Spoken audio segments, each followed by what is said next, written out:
Hello everyone, আসসালামু আলাইকুম। কেমন আছেন সবাই? চলে আসছি নতুন একটি ব্লগ নিয়ে। তো আজকে আমি তৈরি করব কচুরলতির ভর্তা। আপনারা একবার এই কচুরলতির ভর্তা তৈরি করে খেলে বারবার তৈরি করে খাবেন। কচুরলতির ভর্তা কিন্তু সত্যিই খুব মজার হয়। তো এভাবে আপনারাও কিন্তু কচুরলতির ভর্তা তৈরি করতে পারেন।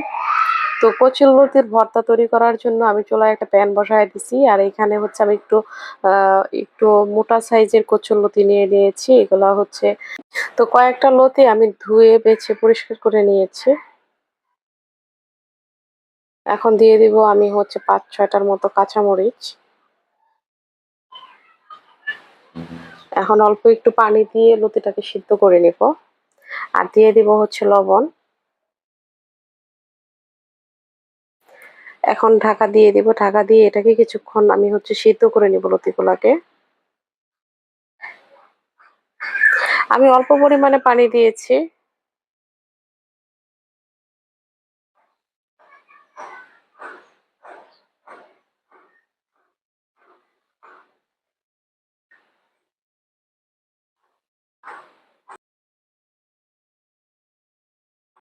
এখন আমি দিয়ে দিব ৬-৭ কোয়া রসুন দিয়ে দিয়েছি। এখন সবগুলো উপকরণগুলো হচ্ছে আমি সিদ্ধ করে নিব। ঢাকা দিয়ে আবারও হচ্ছে কিছুক্ষণ রেখে দিব।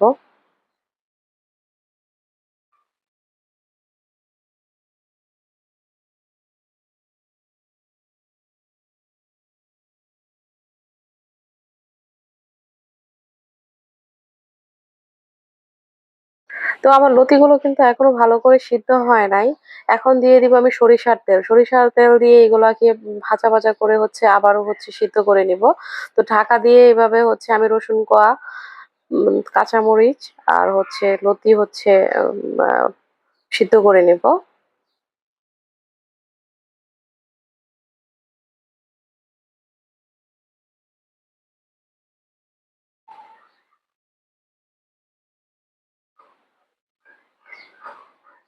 আবারও ঢাকা দিয়ে কিছুক্ষণ হচ্ছে।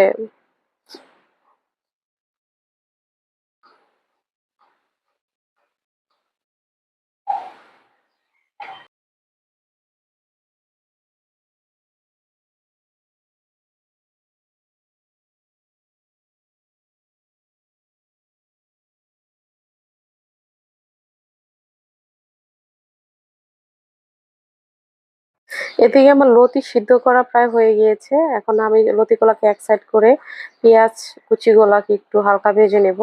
যদিও হচ্ছে পেঁয়াজ কুচির যে পেঁয়াজের যে একটা গন্ধ থাকে, সেই গন্ধটা দূর করার জন্য হালকা করে হচ্ছে ভেজে নেব। পেঁয়াজ কিন্তু খুব বেশি ভাজলে হচ্ছে ভর্তাটা ভালো লাগবে না। তো আমার হচ্ছে এদিকে হচ্ছে পেঁয়াজ কুচি সবকিছুই আমার ভাজা হয়ে গিয়েছে। এখন হচ্ছে আমি শুকনা মরিচ ভেজে নেব। ভর্তাটা একটু ঝাল ঝাল করবো। ভর্তা ঝাল করার কারণে এখানে আমি হচ্ছে কাঁচা মরিচ ও শুকনা মরিচ দুটাই ব্যবহার করব। তো এখন হচ্ছে আমি ভর্তাটাকে হচ্ছে মাখায় নিব। সবগুলো উপকরণ নিয়ে ভর্তাটাকে মাখায় নিব।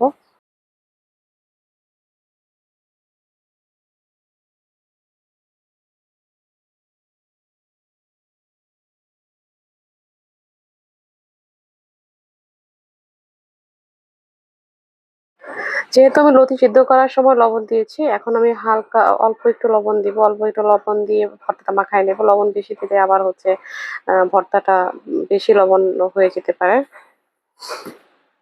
এখন আমি সবগুলো উপকরণ একসাথে ভালো করে মাখায় নেব।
তো আমার ভর্তা মাখানো হয়ে গিয়েছে, এখন দিয়ে দিব অল্প একটু সরিষার তেল।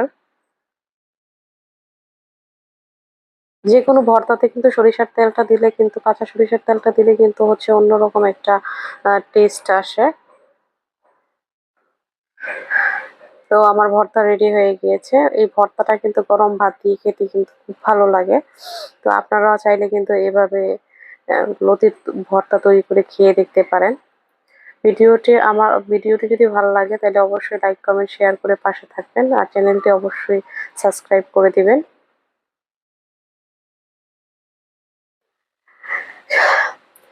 ফিরে আসবো এর পরের কোনো একটা ভিডিও নিয়ে। ভালো থাকবেন সে পর্যন্ত সবাই, সুস্থ থাকবেন। আল্লাহ হাফেজ।